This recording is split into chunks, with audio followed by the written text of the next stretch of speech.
You're listening to On the Couch with Dr. Michelle, right here on LA Talk Radio.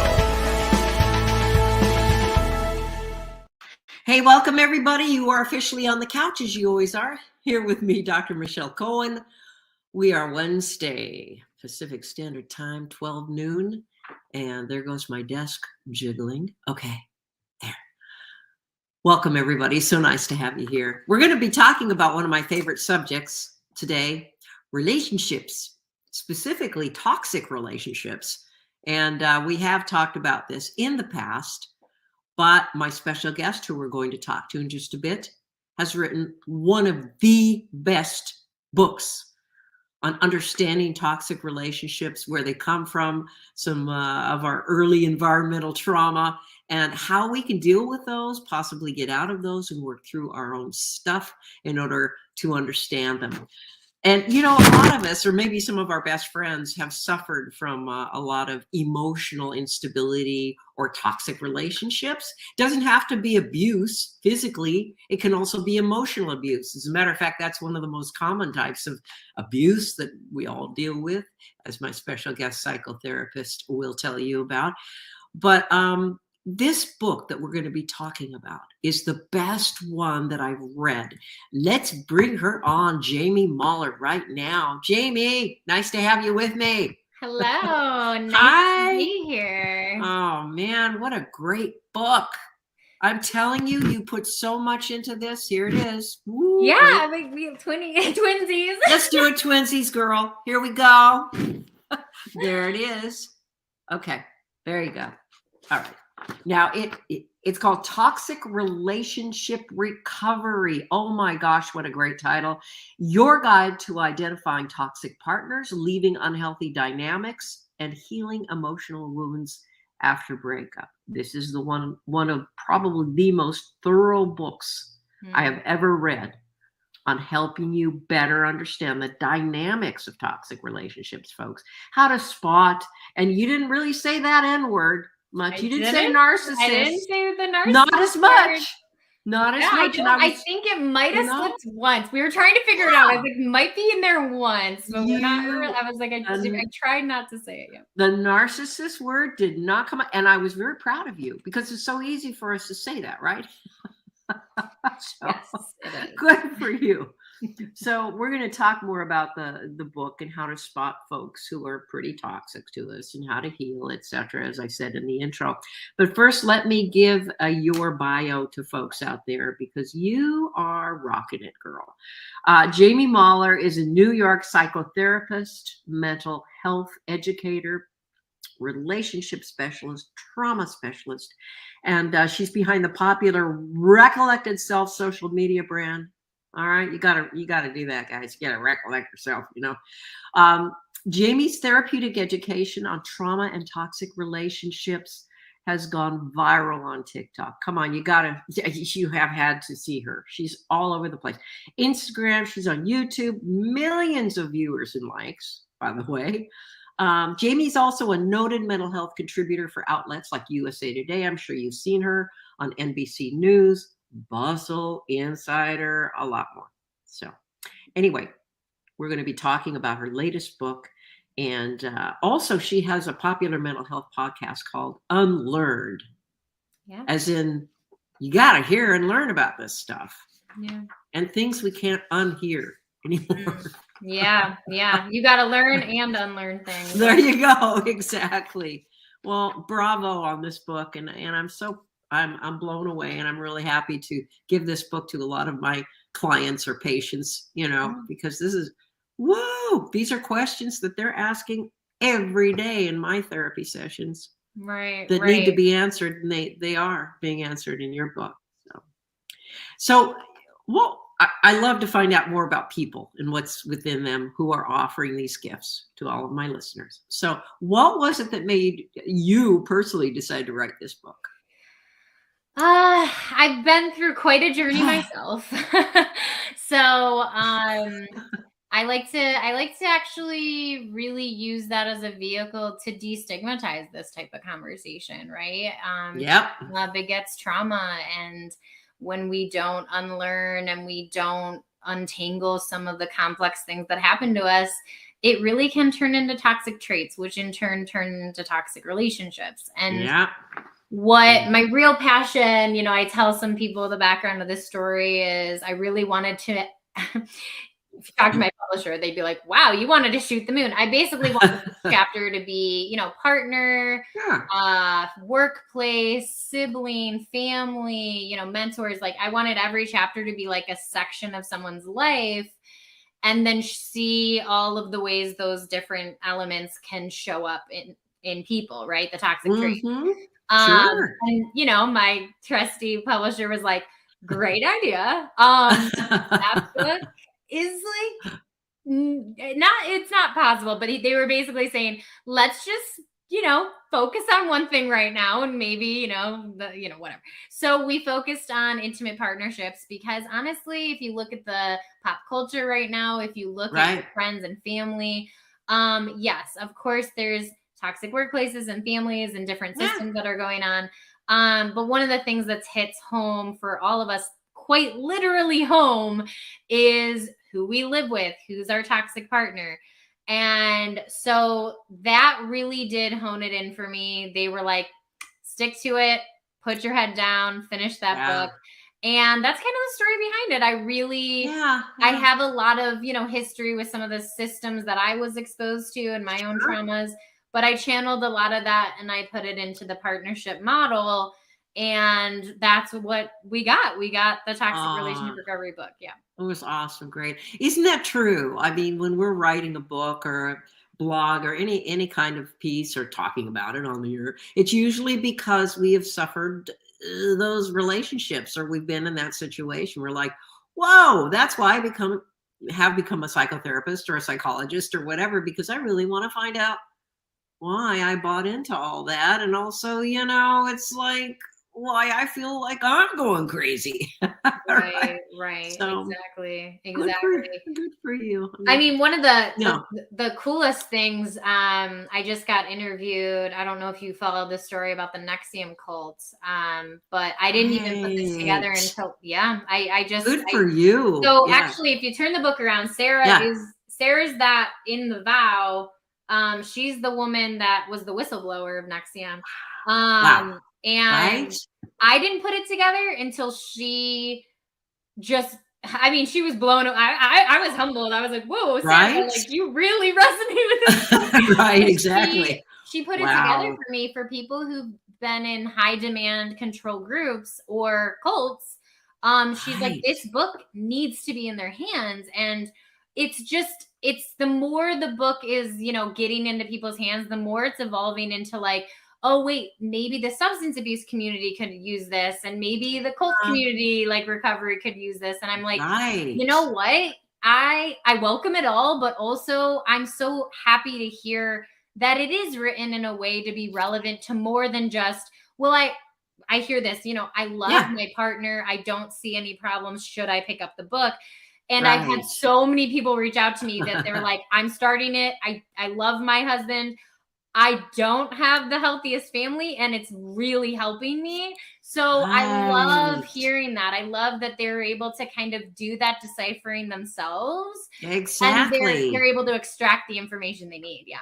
That's beautiful. Jamie, I love the way also you do refer to the environmental upbringing and, the family of origin and how their behaviors, they know not what they do. Have affected us. The modeling is strong. The model is huge, and our partners, how they have turned out too, based on their background. So what is toxic relationship recovery? What do you mean by recovery? So, and we'll get into the trenches with that one. So really what I try to explain to people is one of the things I started seeing in my work, and it's kind of a tragedy that I feel strongly about when people, I call it in the book, the common denominator problem, or feeling as though you're the common denominator. And there's, there are some folks that where you're like, man, I don't think that person can catch a break. Like they've been married 2 or 3 times. Like, that seems like a good guy, but or a good person or whatever, that Yeah. your best friend, your best woman friend or something. And you're like, I know her. So what is happening with these Right. types of dynamics that they're finding themselves in? And that's where people get really upset. They go, don't you dare victim blame. And I'm like, listen, that's not, this Right. is not what this book is about. This book is not about victim blaming. This book is not about saying you're the problem. You're the problem. Yeah. It really is about deconstructing and untangling how complex toxic relationships can be. Because yes, we could be the toxic partner, or we could be pretty stable and find ourselves drawn to helping, and then our perception of helping is now distorted. And then when we find the right type of person, they see that as, ooh, this person's primed to be manipulated, right? And so what ends up happening is, okay, well, I found out that they were doing this and I'm going to break up with them, right? So they break up. And when you go, what's toxic relationship recovery? My goal for this book truly is to help people stop that cycle. I'm being serious. They feel like everyone they meet happens to fall into this archetype. And I go, I want to say it's an accident, but it's not when you untangle it. When you untangle it, you realize that our hopes, our desires, our aspirations, our wants, they're driven from a place of like normalized relationships in the past or normalized behaviors. And so, some people can be like, I never would pick someone purposefully that would hurt me. Yet somehow I find a partner that's so similar to my ex, and I blink and I'm in the exact relationship I was in last year with a different person. And that's what I wrote this book where I'm like, listen, we can stop that. We just have to put in a little bit of work to untangle some of the stuff that led up to that decision. Oh, beautiful, Jamie. And the self-exploration tools you talk about, getting, let's identify some of the issues we're dealing with, behaviors, etc. Can we briefly touch on some of the factors while growing up, perhaps in our home, from our parents? And this is not blaming mommy and daddy made me, this is just talking about the reality of some of the dysfunctional things going on in the home that may make us become victims, I might say, or taking in these, or vulnerable, or vulnerable. Like I like that word. Yeah, we're more vulnerable for that. And or kind of turn us into narcissists. Oh, there I go. I said it. Or people who are manipulative and not healthy. So if we take on this role of just take a step back and think of our models, right? And what I mean by models, if this is a newer term, it's not just, and this is, some people are going to get at me that I might be getting their goat right now, but I know people want it to always be the parents. And for some family systems, it can be modeled from the parents or from the relationships in that family. And what I like to point out in the book is that there are so many different normalized models that enter our life in our childhood, in our early adulthood, that really do create an impact. This is where you get the whole, I've had clients that go, Jamie, I hear the culture try to blame my parents, but I wish my relationship was like my parents. I love the way my parents raised me. I got amazing memories. I loved them. So how did this happen to me? And they ask this question, like this huge mammoth of a question. And I wish it was just one answer. But what I would tell people is we are sponges. And we absorb the relationships that are normed around us. So yes, we can absorb partial, some partial, amazing, healthy models. And we could also be, let's say we're in a sorority and everyone's, I'd hope there's no one in a sorority like this, but let's say The sorority has learned right. petty, catty, revenge-like behavior. Maybe Right. they like Yeah. talk crap about their boyfriends all the time, and they just normalize very like Yeah. just unhealthy experiences. Yeah. And Yeah. so when you're in college, when you start acting like that, or the flip side, your partner starts acting like that, you're like, yeah, par for the course, right? Like Yeah. this is what Yeah, happens in my exactly. friends' dynamics. I Right. see That's them right. act like this, right? And so I'm just giving an example of how easily Yeah. a normal, like normal, what is that? But like a typical Right. a typical parenting situation that could be considered psychologically a very nourishing model or foundation could eventually enter into not as high as a priority, and all of a sudden the peer group or the Right. media exposure is now becoming more and Right. more. Look at this day and age, like I can't Oh, go 2 Jeez. minutes without hearing about Love Show Boat Island Captain Yacht Ship. Something. Oh I don't my know. Like, God. you know? I know. It's like, no, I And don't. I mean, I'm not even trying to Yeah. like crap all over it, but what I'm saying is those shows hit because they're normalizing the Yes. chaos. Yes, they are. The Yes, they are. chaos found. And we become, not we, I don't, but no, we a can use lot. the collective we though. Yeah, I get it. Okay, we become really addicted to those. It's like, oh my God, I got to find out what her reaction is to what he did or said, because she's going to find, it's like, stop. No, this is, Sure. you're just growing that neural weird giant pattern that's saying, love this drama. Why do I love this drama? Ooh, that makes me feel so comfortable because it's normal. Nope, not comfortable anymore. And you know what I say? And this is a personal anecdote. I'm the first to say, like, I had some of these traits in the book. I tell people, don't be scared when you're reading the book and you hear traits you've used or things you've done. These are things that I've personally had to unlearn and overcome as well. And I'm doing these things to this day to try to check myself. Ooh, don't go that route. You want to go that petty route. Don't do that. Right? Good for you. Good for you. I mean, no self-blaming. It's just being the observer and saying, yeah, damn, I do that too. Gee, maybe I better rethink that. Yeah. So I tell people, don't be scared if you come across something that like reminds you of a behavior, because it's not the book is trying to not use the word toxic as a weapon. It's used as an awareness. So if I can say, yup, that behavior was not helpful, it was very harmful, I treated my friend very poorly right there. What can I do to help navigate that, right? What can I help unlearn about that, right? And then we have the flip side where something harmful is happening to you. Now you have the language and you can say, oh, they just redirected that because they didn't want to hold themselves accountable. All right, so that's what I'm dealing with, right? So now you can notice what's happening to you, and then you can notice when it's starting to infiltrate your psyche and you're normalizing that to other people. Yeah. Wow, is that good? I mean, it's just terrific. By the way, in case you just tuned in here on my podcast, the book is amazing. It is, Jamie Mahler, you've done it.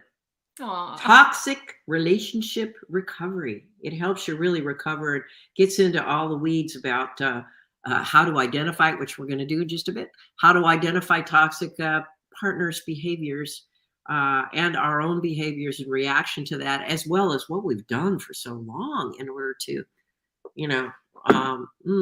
whatever, push it down, negate it, normalize it, all that stuff. So let's talk about some of the toxic behaviors that some partners, friends may have that are really some of the most common that we can go, oh yeah.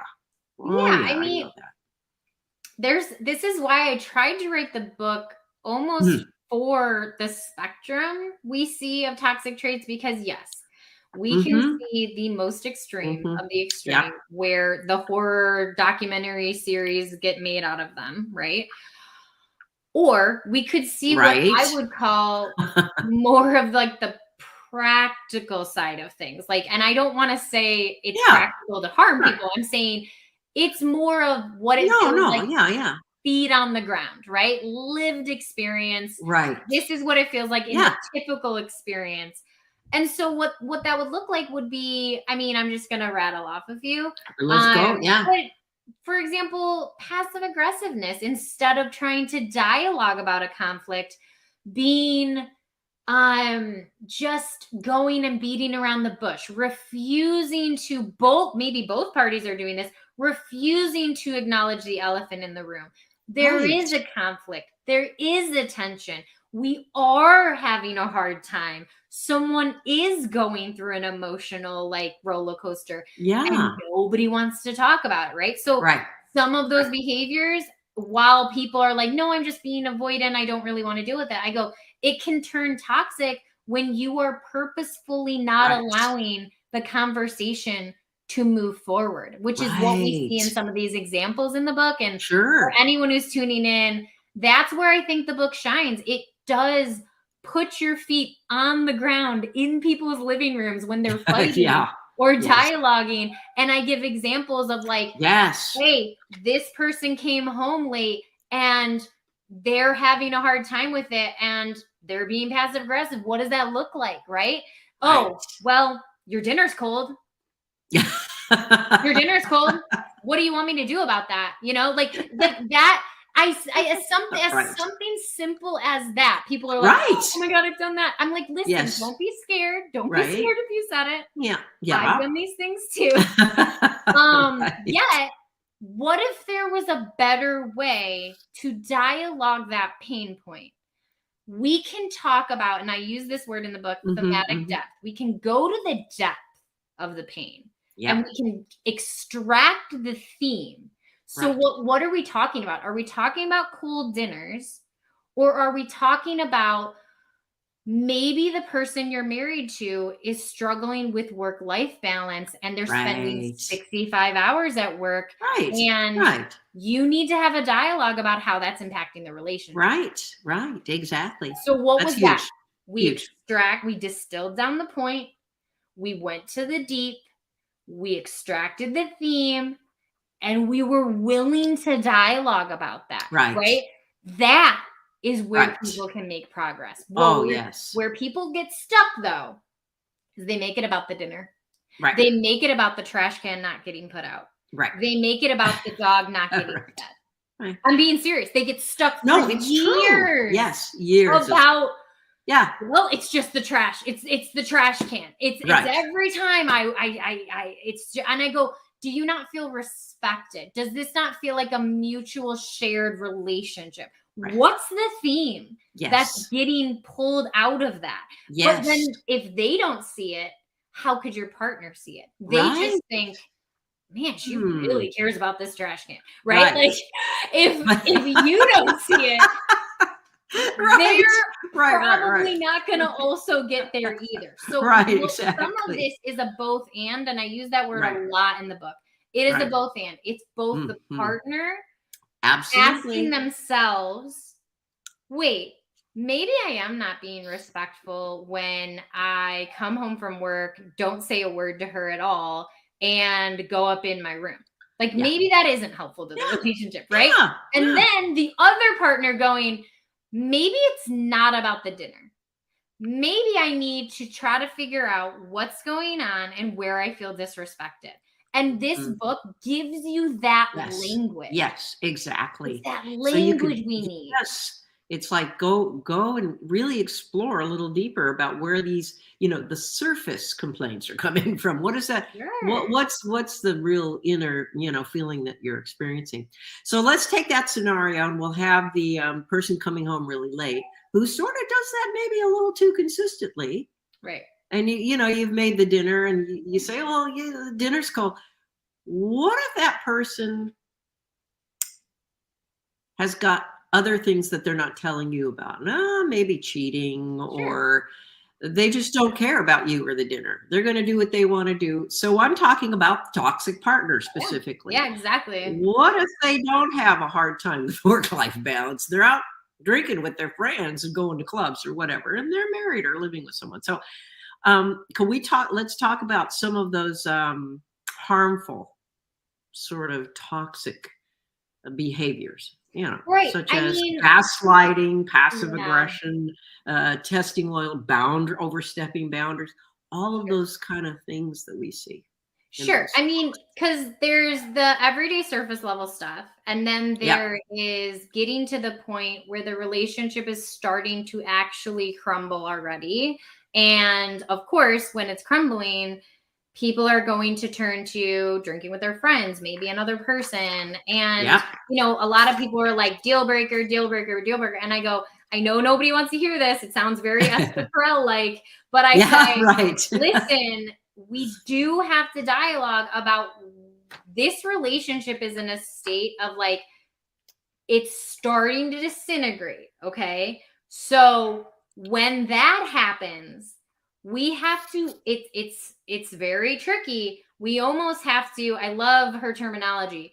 It's almost like when you act like the old relationship no longer exists anymore because it's Yeah. already starting to disintegrate. You both have to make a decision. Right. Do you want to put in the level of effort it is going to take to Yes. build the emotional skill set to dialogue with each other in a healthy way without criticism or contempt? If you can sit there and let's say you're sitting at that dinner table with the cold plate of dinner, for a fact they're over with whoever, and you're onto it, right? Let's say you're Right. onto it, right? Yeah. You're Yeah. like, oh my God, here we go. There we go. Yeah.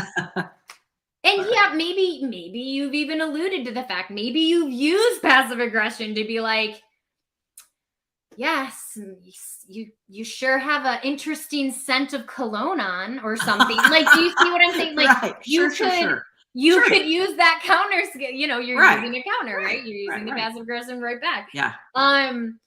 But what I would say then is there's a soul derived, like you have to go deep inside Yeah. of you and be like, Yeah. what's it gonna take to mend this type of relationship? And I've said it in a couple of other interviews, but I go, if you're willing to do the work to ask yourself, why am I staying in a relationship that doesn't exist? Because the Right. relationship doesn't exist if they're off with Right. somebody else and No, they come right. home Right. and pretend nothing Right. happens. Like that, Right. clearly something's going on wrong. Right. Absolutely. Yeah. But you could rebuild a new one, and people do that. People Yeah, are like, sure "Hey, they I do. mean, I got through the affair. Like we rebuilt it." I go, "Oh, I'm not going to contest that at all. You can rebuild a relationship." Yeah. The problem is when you're in that moment, you have to have a real heart to heart, not with your partner, with yourself. Right. You have to say, am I able to put in this level of effort to build the emotional skills it's going to take Right. to dialogue through this, to Right. hold the emotional pain of trauma, of getting through this? Because if I Yeah, don't know if I yeah. can answer that question, Right. maybe it's time to at least Yikes. create enough of a pause to do that level of self-reflection, right? Because a lot of people want to run to their partner and be like, screw you, and Yeah, you're right. blah, blah, blah. And you're Yeah, right. yeah, It yeah. is never Yeah, okay. sure. I try to explain this to Sure. people. I'm not ever going to say, No. yeah, that's totally Yeah, yeah. fine. Like, do whatever you want and be with whoever. No, it's never okay to be in a relationship you're not consenting to. And that's the language I use.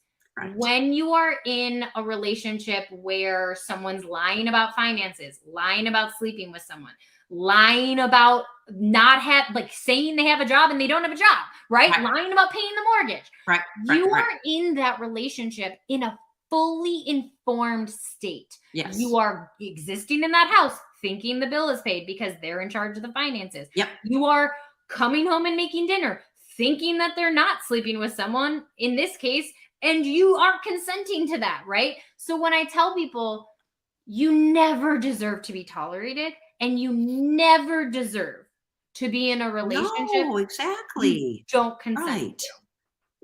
Right. And so that's really what happens Boy, in toxic yeah. relationships. They lead you into Exactly. deeper and deeper Exactly. into the Right. deception.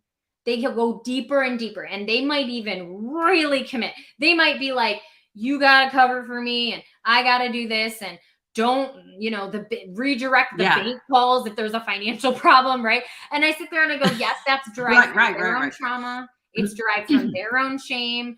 I understand and can hold compassion for the level of trauma you have to commit to that level of redirection and deception, right? You do have to have a significant level of trauma to be able to go that deep into it. Yeah. Yes. That's true.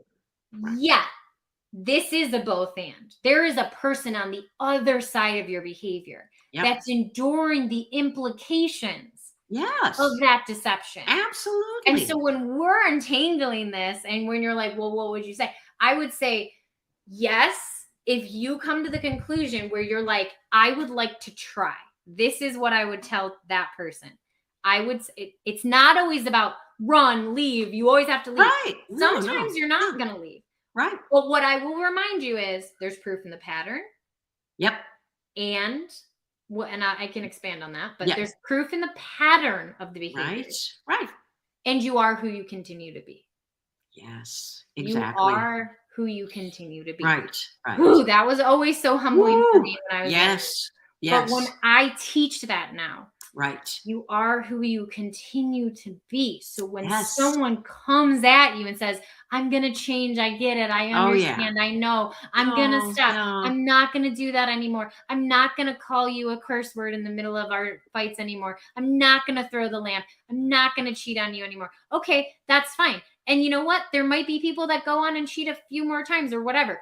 And what you need to be aware of, though, is the proof being in the pattern. And who are they continuing to be? Not what they are continuing to say. Right, exactly. Who are they continuing to be? Right. And even in that, even if they're making missteps, even if this partner is like making some poor choices, they went back, they said they were getting sober, you found a bottle of alcohol. You're like, oh, there's another setback that I thought they were there. They made it so far. I want to remind you, even when someone's making small steps of recovery, you don't always have to throw in the towel, but you have to have a threshold. Right. And what I mean by that is the worst case scenarios that I work with are people that do not have a limit. And I make the joke of Mean Girls. I go, we're not going to be Mean Girls. We're not Lindsay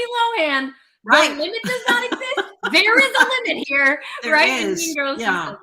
I go, there is a limit here. And people go, but Jamie, unconditional love and who am I? I'm not a perfect person. And I go, listen.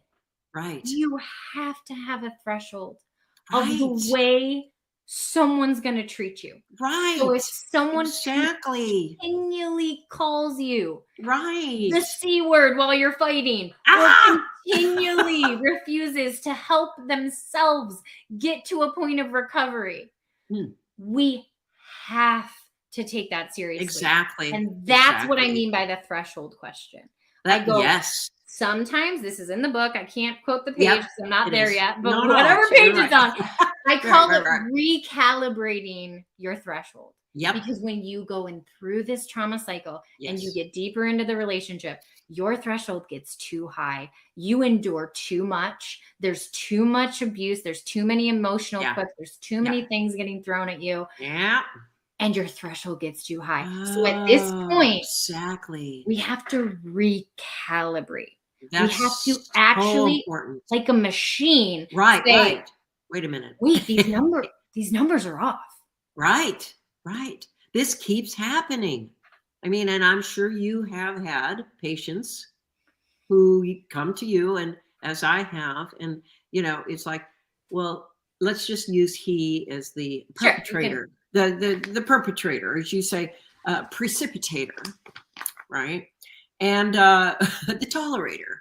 So the tolerator will come to me and they'll say, oh my God, he demeans me. Everybody thinks he's wonderful out there in public. They say, oh, he's such a great guy. And when we go on trips and all that, but he demeans me. He demands sex. He tells me I don't look up to par. I'm gaining weight. He's late all the time. He lies. I catch him in lies, et cetera, et cetera. And I'll say, what are some of the positives about this relationship and this person? Well, he's a really good cook. Mm. Okay. Mhm. He's usually in a good mood when we're on vacation. Okay, and that's about it. So Mm. it's kind of, when, like you said, when are you going to come to that point where you recalibrate? Say, hold the phone here. Something's not right, and it keeps happening. And we really Mm. re-examine being in the now, being the observer. How do I feel? And all those wonderful tips that you have in your book, Toxic Relationship Recovery. Jamie Mahler, don't miss it. It's good. It is one of the best books on Oh, recovery. No, it is. I'm telling thank you, you girl, so you much. knocked it out of the park. And so let's get into sort of self-healing, since we've Yeah. kind of touched on some of this stuff. Let's talk about going within. You talk about sort of going within, and to your point of recalibrating and examining, being authentic with ourselves. Sure. So what are some of the tools we can use to really keep it Right. real and look at ourselves? Right. I mean, if you just look at the chapter titles, it's just kind of like a little roadmap. But truly, Sure. truly, I talk about the vision you have for yourself. Yeah. Yeah. The way you see yourself. Like, let's say Yes. the relationship's over, right? Let's just Yeah. for this example. Yeah. How do you talk to yourself?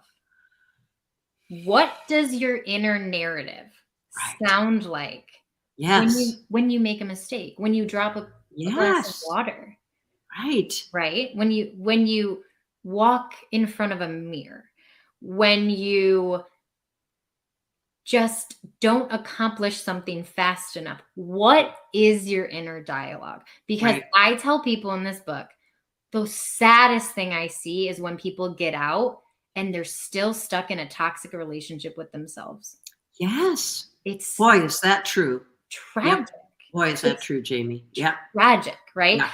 Yeah. And that's one of the points where I go, listen, to really break this cycle is to eliminate the voices or the lingering, I call it a few things in the book, but really those Yeah. lingering narratives Right. that they're like Klingons, right? They clung on Right. from, it could have been years ago, right? It could have been Yeah. a relationship from a long time ago where yeah. one partner said they hated your short hair and you never cut it again. Yes. And then my question in the book is, Yeah. what kind of length of hair do you like? Right. Have you ever untangled that for Right. yourself? Well, I'm too scared because they said that that guy like years ago said, and I go, well, then that's the voice that's adhered into your brain right now. We have to extract that voice and we have to dampen that voice. And what do we have to do? We have to amplify our internal belief or our internal authentic expression, right? Yes. So if my authentic expression is, you know what? I've always wanted to do kind of a really cool, fun, chunky haircut. Yeah. Okay. What is the voice stopping you from doing that? Well, every time I go to the hairdresser and I say I want to do it, immediately I hear a voice that says, you're ugly with short hair. And I go, who told you you're ugly with short hair? Right. Sometimes people say it's their partner. Sometimes people say it's their dad or their coach or something. Sure. But I go, really, when we talk about toxic relationship recovery, this is a twofold book. We're talking about a partner, but we are also talking about extracting the voices that came from the past that are currently getting embodied in the current moment with you. That's what's happening. Right. And so when you're asking, like, how do we do that?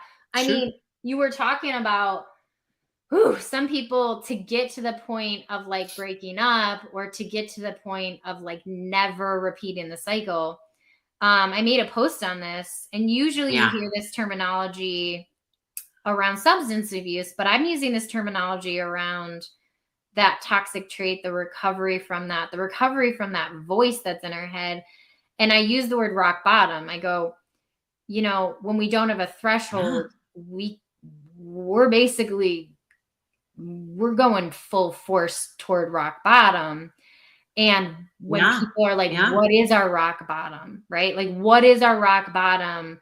And you'd be surprised what people say. They're like, my rock bottom in a relationship is that I was excited that I was on a date and I poured out, you know, my heart to them, and they were like, oh, I like your nail polish. And I'm like, you do see what I'm saying? Like the standard, the standard is so low that like they will take anything. They'll take breadcrumbs of validation. They'll take breadcrumbs. Oh my gosh. Yeah. Any sense of like being seen. Right.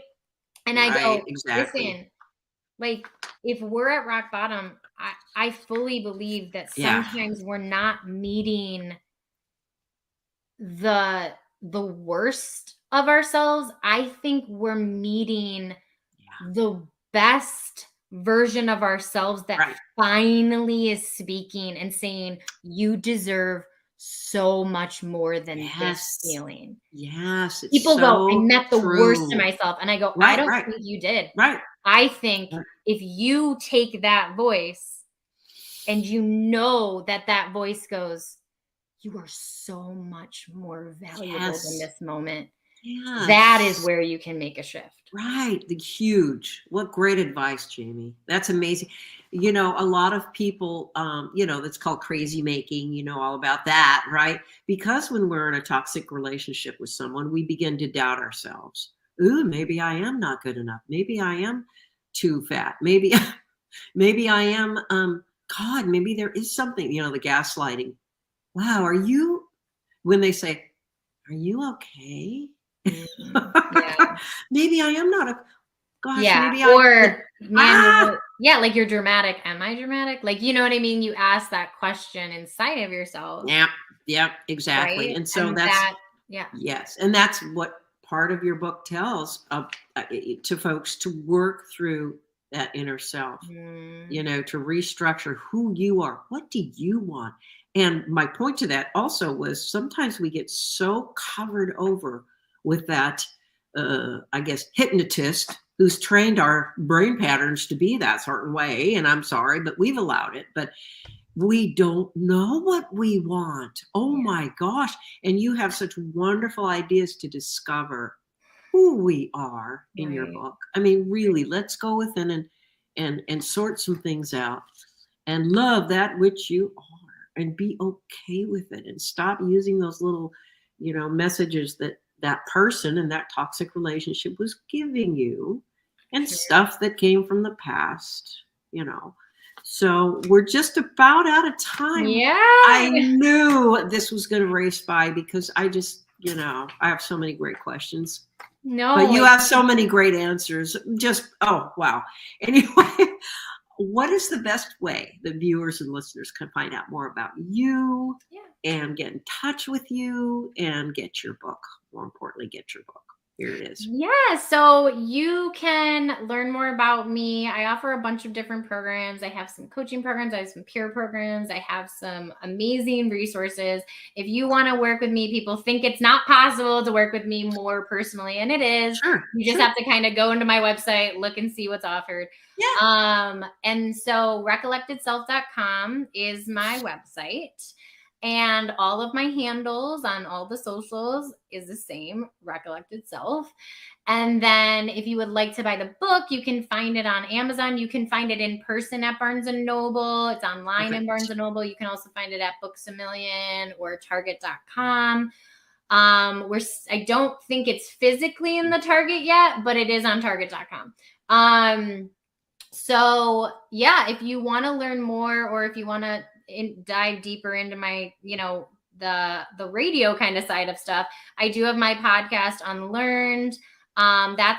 We've going at it for almost a year and a half now. So you got 60 episodes to catch up on if you want it. And that's available free for anybody. Right. So yeah, I mean, there's a lot of different ways you can interact with me. And honestly, a lot of people, this happens when your brand gets a little bit bigger. Many people think I'm like not accessible. And I tell you, I read your emails. Right. Like I actually do read your emails. So that's what I love about you. That's so awesome. Oh yeah, I read your emails. So if you have any feedback on the book, unfortunately, obviously, like individual questions on relationships, I can't field those. But if you have a review on the book or you have any feedback on the podcast or the book, feel free to email me directly. And if you would like to work with me, go to my website. Awesome. Jamie Mahler, thank you so much for being on the couch with me today. Yes, absolutely. It's been such a pleasure. Thank you so much. You're so welcome. Great book. I am so blown away. I'm going to use it for my clients so they can get some more help about overcoming toxic relationships and identifying them. And by the way, thank you so much for all you do for each other and everybody else. Okay. Thank you. Really appreciate it. Thank you to your listeners for doing all this work and listening to you too. Absolutely. All right. Take good care. Thanks. We'll talk again soon. Sure. Bye. All right, everybody. Thanks for joining me here on the couch. This is Dr. Michelle Cohen, and I'll be back next week. We're going to learn about anxiety and depression next week from an expert, so you can get a handle on that a little bit more in your life, which we all are experiencing now, it seems like. All right. Have a great day. And as I always do say, take care of yourself first, and then you'll be great for others. Bye-bye.